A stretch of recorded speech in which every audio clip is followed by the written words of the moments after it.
غیر ملکی خواتین اغوا زیادتی کیس کے حوالے D I G operations Lahore Faisal Kamran کی پریس کانفرنس میں صحافیوں کے سخت سوالات پر ڈی آئی جی آپریشنز نے سوالات کے بیچ میں ہی پریس کانفرنس ادھوری چھوڑ دی۔ مزید تفصیلات جان لیتے ہیں اس خصوصی رپورٹ میں۔ جی بالکل، پریس کانفرنس اس وقت ہنگامہ خیز رخ اختیار کر گئی جب صحافیوں نے پولیس کی کارکردگی، افسران کی ذمہ داری اور مبینہ دباؤ سے متعلق پے در پہ سخت سوالات کی بچھار کر دی۔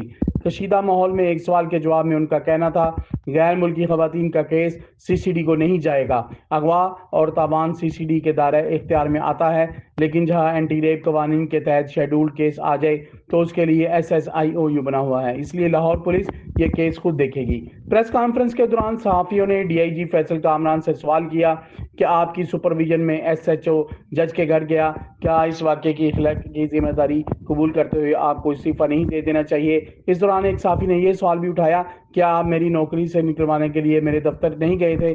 جس پر ڈی آئی جی فیصل کامران نے جواب دیا، میں نے کبھی ایسا نہیں چاہا، آج بھی آپ کو اس لیے پریس کانفرنس میں بلایا ہے۔ پریس کانفرنس کے دوران صحافیوں کی جانب سے تفتیش، پولیس کے کردار، افسران کی ذمہ داری اور دیگر اہم نکات پر مسلسل سوالات کیے جاتے رہے۔ ماحول اس وقت زیادہ کشیدہ ہو گیا جب ان سے سوال کیا، کیا آپ استعفیٰ دیں گے؟ ایس ایچ او تو آپ نے معطل کر دیا۔ ڈی آئی جی فیصل کامران مزید سوالات کا سلسلہ جاری رکھنے کی بجائے پریس کانفرنس ادھوری چھوڑ کر روانہ ہو گئے۔ جی